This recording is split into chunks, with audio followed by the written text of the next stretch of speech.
enemies anywhere in the world, and then also asking our allies to do more.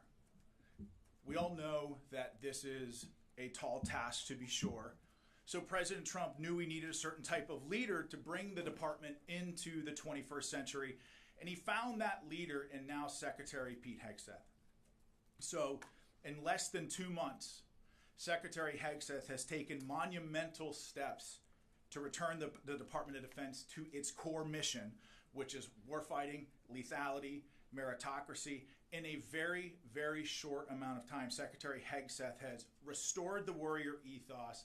He's declared DEI dead at the DoD. He's made the sovereignty of our borders a matter of national security.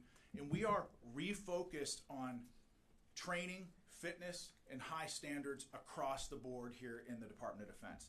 So before we get into our updates today, I just wanted to take this opportunity to say that this Department of Defense is committed to achieving our mission of maintaining the greatest fighting force the world has ever known, and returning the Department of Defense back to the American warfighter and making it more transparent to the American taxpayer. So starting out, as I'm sure you've all seen over the weekend, U.S. Central Command Forces initiated a series of operations consisting of precision strikes against Iran-backed Houthi targets across Yemen to restore freedom of navigation and reestablish American deterrence. For years, the Houthis have targeted U.S. military ships and aircraft. They've hit commercial ships as well, including U.S. flagged vessels, and they threaten our personnel overseas. Houthi terrorists have launched missiles, one-way attack drones at U.S. warships over 170 times, and at commercial vessels 145 times since 2003. I know what it's like to be in a situation when you're under fire by the enemy. Your life is at risk, the life of your friends and your battle buddies is at risk, and you're prohibited from returning fire. That's a hellish situation that I wouldn't wish on my worst adversary. It's a tough position that we put America's sons and daughters in. Under President Trump and Secretary Hegseth's leadership, we will defend our sons and daughters. If you shoot at American troops, there will be consequences. As President Trump and Secretary Hegseth have made clear, these actions by the Houthis will not be tolerated. In his first 2 days back at the White House, President Trump signed an order laying out a process to redesignate the Houthis as a foreign terrorist organization after the previous administration revoked their designation within weeks of taking office. Under the previous administration, America's enemies were emboldened and billions in frozen funds were unlocked for Iran. With President Trump and Secretary Hegseth's leadership, an era of peace through strength is back. We will use overwhelming lethal force until we have achieved our objective. With that said, and this is a very important point, this is also not an endless offensive. This is not about regime change in the Middle East. This is about putting American interests first. As I said over the weekend, there is a very clear end state to this operation. And that begins the moment that the Houthis pledge to stop attacking our ships and putting American lives at risk. Shifting focus to Africa, at the request of the federal government of Somalia, U.S. Africa Command Forces conducted collective self-defense airstrikes against al-Shabaab on March 15th. The airstrikes occurred about 150 kilometers northeast of Mogadishu, Somalia, and AFRICOM's initial assessment is that enemy combatants were killed and that no civilians were injured or killed. And so U.S. forces will continue to partner with Somali armed forces to take the fight to these terrorists and degrade their ability to plan and conduct attacks that threaten the U.S. homeland, our forces, and civilians abroad. Now on to Homeland Defense.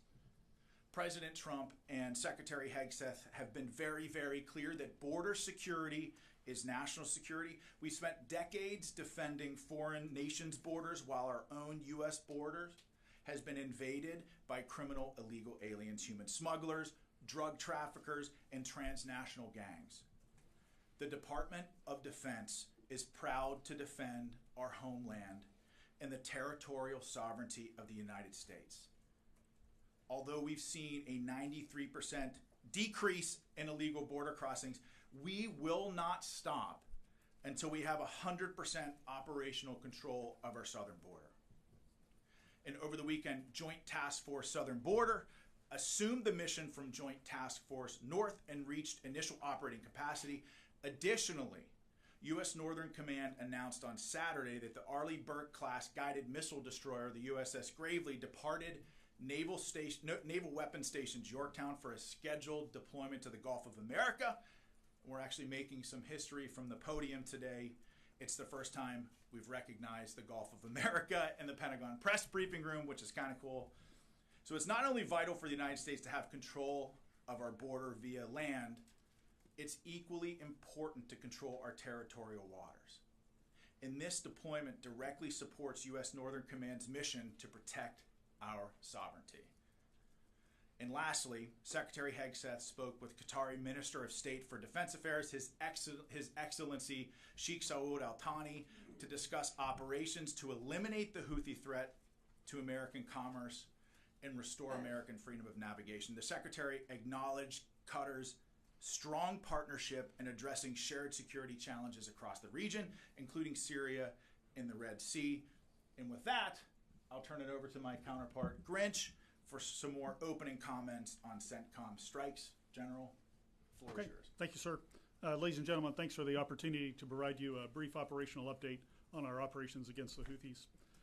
On Saturday, the 15th of March, shortly after 1 p.m. Eastern Time, at the direction of the President, U.S. Central Command began precision strike operations against the Houthis to restore freedom of navigation and American deterrence. The initial wave of strikes hit over 30 targets at multiple locations, degrading a variety of Houthi capabilities. These included terrorist training sites, unmanned aerial vehicle infrastructure, weapons manufacturing capabilities, and weapons storage facilities. It also included a number of command and control centers, including a terrorist compound where we know several senior Houthi unmanned aerial vehicle experts were located. On Sunday, strike operations continued against additional headquarters locations, weapons storage facilities, as well as detection capabilities that have been used to threaten maritime shipping in the past. Today, the operation continues, and it will continue in the coming days until we achieve the President's objectives. Thanks, and I look forward to your questions. And with that, in this very crowded briefing room, I'll take some of your questions, and the first I'll go to Logan from Newsmax. Sean, thank you for taking my question. This really is for both of you. A question about the Bashad, that's Iran's spy ship that has been directing the Houthis throughout this conflict. Is it still operating in support of the Houthis? If so, do you know where it is? General, turn it over to you to address that. Sure. We know that the Iranians have provided a variety of assistance to the Houthis over the years, including some suspected intelligence. We do know that some had previously come from the Bashad. The Bashad is not currently being used for those operations, but we do know that other vessels are contemplated for those sorts of operations, so we're watching very closely to see if they return to the AO. I would also say that, when you look at how the previous administration conducted business with Iran, they really empowered Iran to fund and export terror all around the world, whether it's with Hezbollah, Hamas, specifically with the Houthis. I mean, it's very clear. I think President Trump has made it very clear that he's put Iran on notice. I mean, I'm sure that you saw his tweet today that essentially saying, and I'm paraphrasing, that any shot fired at U.S. forces by the Houthis would be considered a shot from Iran. And this is the president showcasing leadership from the Oval Office and frankly, bringing moral clarity back to the United States of America. We know who the enemies of this country are and the enemies of a free world are. And President Trump has put them on notice, as you saw with Iran this morning. But okay, Gabby. Thank you for taking my question. I wanted to run back to TDA and MS-13 deportations to El Salvador's Terrorism Confinement Center. Do we anticipate to renew that partnership as it will conclude after 1 year? If yes, what does that look like from a cost perspective? And how is Guantanamo Bay factored into dealing with criminal aliens and terrorists, considering this new Pentagon is more focused on securing the border? Well, that's a great question. So I think part of your question about El Salvador should be referred to the State Department. But I'll say that the Department of Defense is proud to defend our homeland and our sovereignty in helping to deport transnational criminal organizations like Tren de Agua. We're proud to support that mission. I don't know, General, do you have anything to offer about Guantanamo Bay and our force posture there? Sure. I just had a couple of things for you, Gabby. We do continue to have a substantial presence at Guantanamo Bay to ensure that we're ready to receive any illegal aliens that the Department of Homeland Security would like to send there. We're monitoring their requirements closely, and we're in daily contact with them to make sure that we can meet them to the best of our ability. Tom? Sean, if the Iranian ships are operational, start helping the Houthis, will they be targeted? And for the general, any sense of number of military casualties so far and any civilian casualties in Yemen?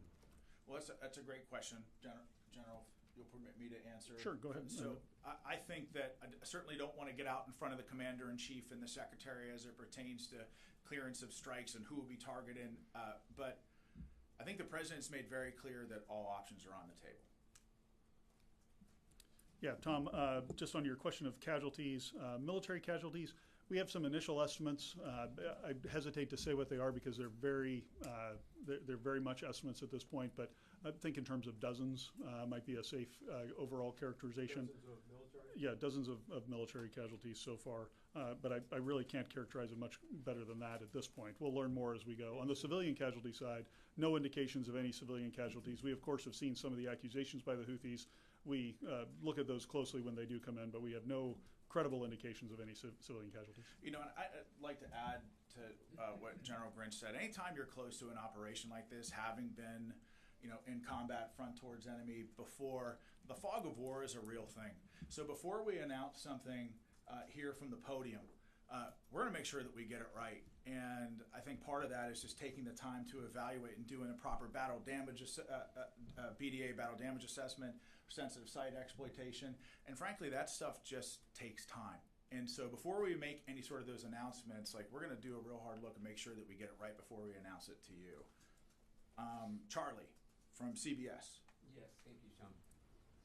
Changing the subject slightly. Is the DoD considering rescheduling the performance of young musicians in the Marine Band that was canceled because of the anti-DEI executive order? And in a broader sense, is there a concern that anti-DEI initiatives may have a negative impact on recruitment?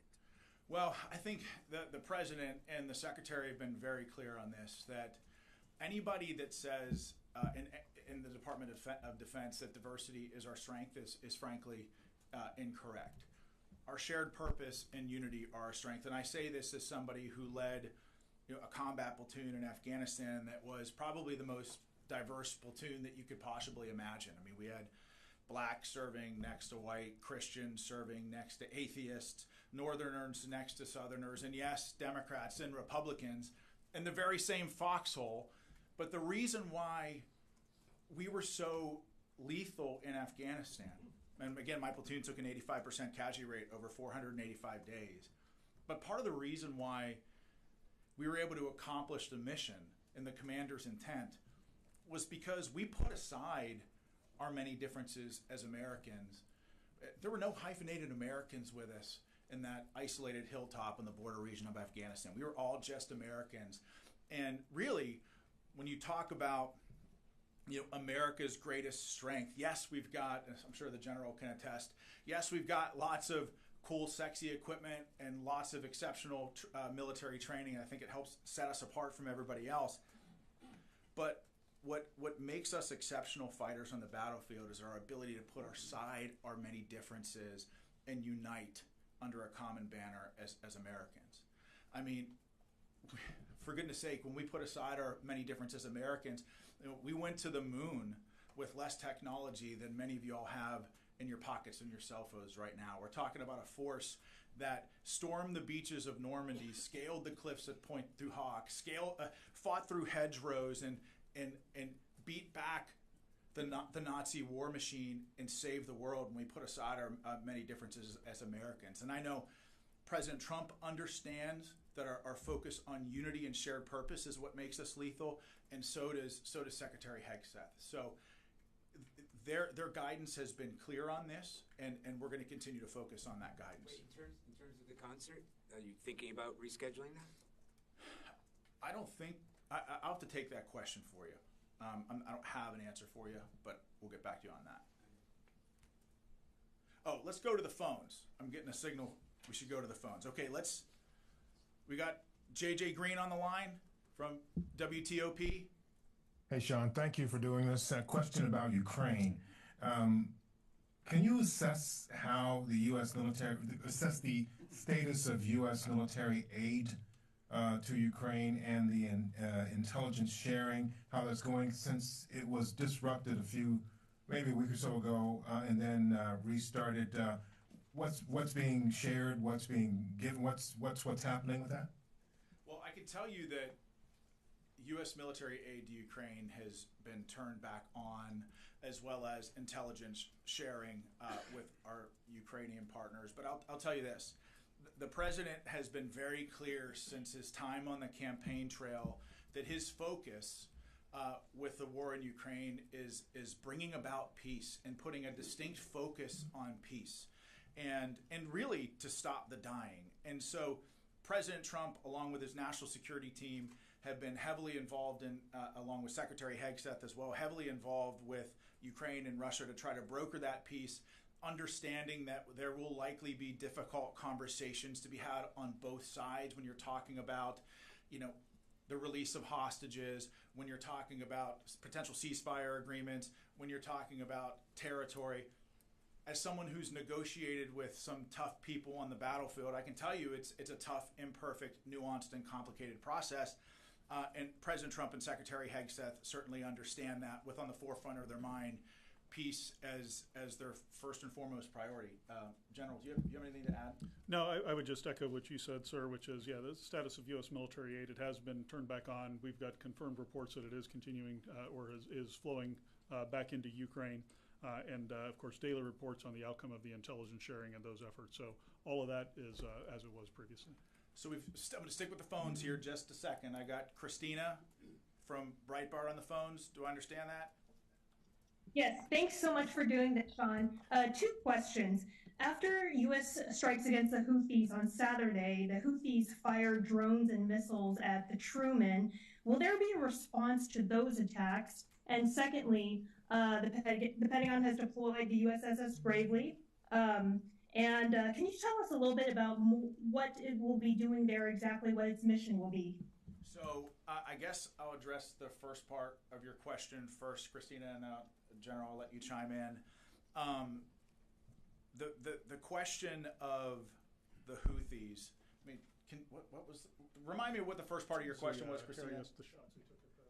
Yeah. Will there be a response to the Houthi attacks on the Truman? Sorry, it was that. I got you. So, first of all, we did get reports of the Houthis firing ballistic missiles and some one-way attack drones against U.S. forces in the region. Those attacks were largely ineffective and didn't come anywhere near U.S. forces in the region. Again, the commanders in command of those vessels they were completely on point with regards to defending. They were not effective attacks. And so I would also say the second part, the answer to the second part of that question is that the response is ongoing. I mean, this isn't, there's going to be, as I mentioned, a very clear end state to this. And I think a lot of that has to do with how the Houthis respond. Firing at U.S. military personnel in the region and shooting at our ships and shooting at our drones and putting American lives at risk is not a good way to end this conflict. The Houthis could stop this tomorrow if they said, we're going to stop shooting at your people. But they've clearly chosen not to do that. And so this campaign will be relentless to degrade their capability and to open up shipping lanes in the region and to defend our homeland. But General, thanks, Sean. The only thing I would add is, The Houthis claim to have tried to attack the Harry S. Truman. Quite frankly, it's hard to tell because while we're executing precision strikes, they missed by over 100 miles. So I would just tell you their effectiveness, I would question anything that they claim in the press that they're doing or not doing. It's very hard to tell what they are just based on their level of incompetence that they've demonstrated so far. Sorry, did this one miss by Yes, that's correct.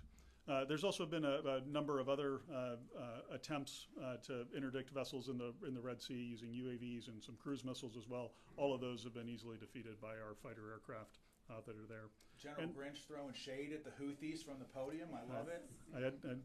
Some of the folks in here know that my previous job, I dealt with the Houthis quite a bit. Yes, you did. Yes, you did. Happy to throw shade at them. On the question about the USS Gravely that you had, Christina, she's deploying under General Guillot, the commander of U.S. Northern Command's authorities for maritime homeland defense missions.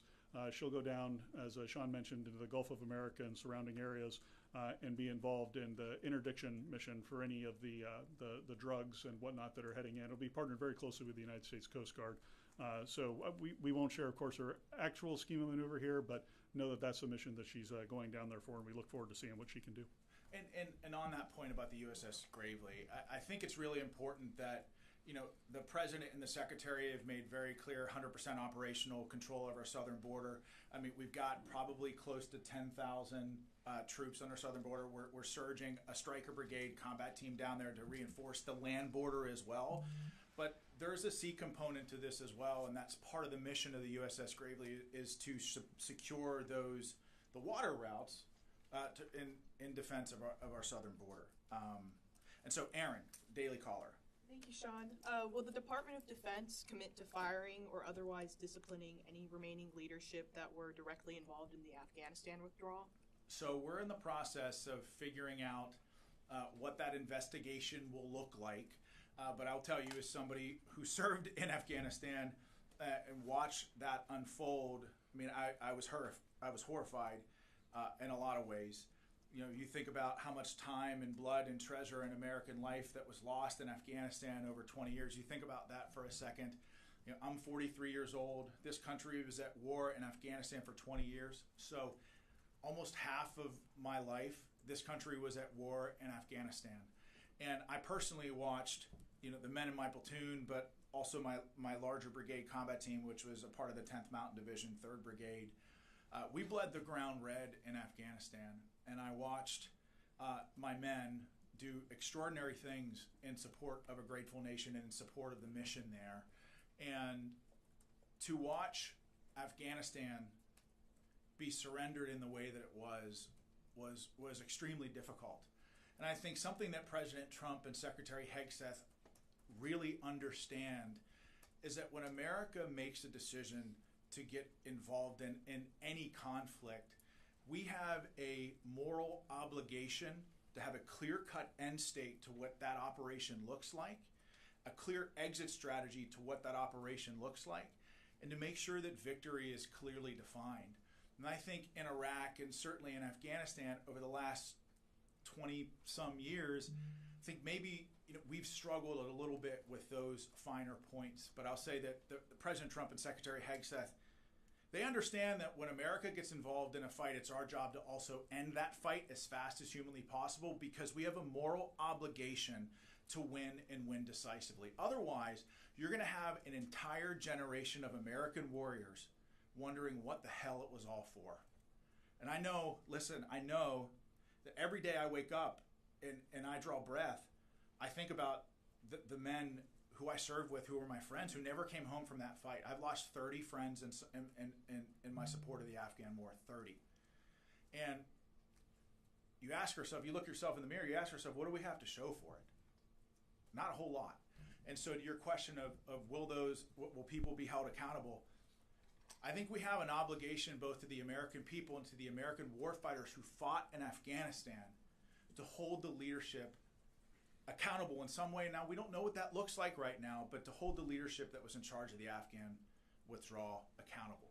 Because look, if you have a private that loses a sensitive item, that loses night vision goggles, that loses a weapon, you can bet that private is going to be held accountable. The same and equal standards must apply to senior military leaders. So, I just want to follow up on what you just said. Sure. You said that there needs to be a clear end state.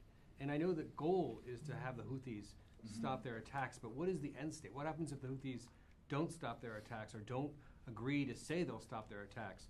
It doesn't seem like there is a clear end state, that this could just go on and on. Well, in fairness, I mean, it's a great question, but in fairness, the operation's only been going on for 48 hours. And the president and secretary have been very clear on this, that the Houthis can determine when this ends. And until then, the campaign will be unrelenting until we, one, protect our homeland, and two, open up the shipping lanes there, so make sure that we have freedom of maneuver in that area. But General, you have something that... I mean, what I might add is, while we won't talk about it publicly, just know that there is a design to the operation. There are specific effects that we're trying to achieve, and there are specific targets that have been selected and approaches that we're taking in order to achieve the president's end state. So it isn't that we're just striking capabilities. There's an intent behind every strike and every target that we go after. To that point, you mentioned that this is not like it was before. So what is different about the targeting that you're doing this time that wasn't true under the Biden administration? Yeah, I give the short answer to that, and again, without going into too many operational details for security reasons, but it's a much broader set of targets that we've been able to action in this case. And the other key differences are the delegation of authorities from the president through Secretary Hegseth down to the operational commander. So that allows us to achieve a tempo of operations where we can react to opportunities that we see on the battlefield in order to continue to put pressure on the Houthis. Thank you very much. Will this operation include sending ground troops into Yemen? If so, how do you achieve your objective of making them say enough without sending ground troops? Well, I'll tell you, it's very difficult, if not impossible, for us to talk about force posture from this podium, because as a commander who's been on the battlefield, it's very, very important to keep the enemy guessing, keep your adversaries guessing. Now, that's not to say that we've got ground troops in Yemen. That's not to say that we're sending ground troops in, but it's difficult to talk about that stuff for operational security reasons from the podium. But General, you have anything to add? No, nothing to add to that. I think that's exactly right. Sean, can I follow up on that? You said that one of the things that you were waiting to do for the BDA was sensitive site exploitation. Does that include U.S. boots on the ground or any kind of American personnel on the ground to do that? I can't talk about that stuff from the podium, but we have ways of conducting sensitive site exploitations without ground troops on the ground. Yeah, it does not always require boots on the ground, and I'll just leave it at that. So, can I also ask you about if there's any U.S. military assessment? I know that you're still on, the BDA is ongoing, but is there any military assessment about how much of the Houthis' capabilities were degraded by these first couple of rounds? And can you say anything? The President's Truth Social mentioned going after leaders, which seems to be one of the things that's different here. Can you say anything about any of the leaders that were targeted here? Yeah, on the second part of the question, I'll just go to my opening statement where I mentioned that there was a unmanned aerial vehicle facility that was struck with several key leaders. Those were key individuals who led their unmanned aerial vehicle enterprise and were some of the technical experts in there. So think those types of individuals that we might be targeting as part of the command and control. And so we have destroyed command and control facilities, weapons manufacturing facilities, and advanced weapons storage locations. But again, this campaign is ongoing. It's difficult to talk about all this stuff from the podium, and we're not going to say anything from the podium until we're 100% sure that we have it right. I got time for one more question. You mentioned the President's Truth Social. Is the U.S. military considering military options for Iran? I don't want to get out in front of the President or the Secretary, but clearly, I mean, I think the President's Truth Social was pretty clear, and I think the meaning is right there for everybody. I think everybody understands what he means. I don't want to get out in front of the President, but all options are on the table at this time. And that's all I got. Quick clarification for General. You said 30 targets. Is that over all 3 days? No, that was on the first day.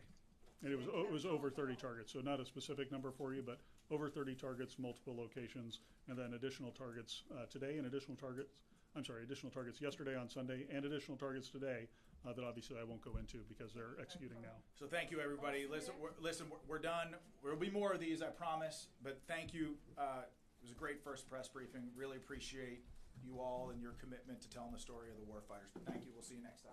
Thanks.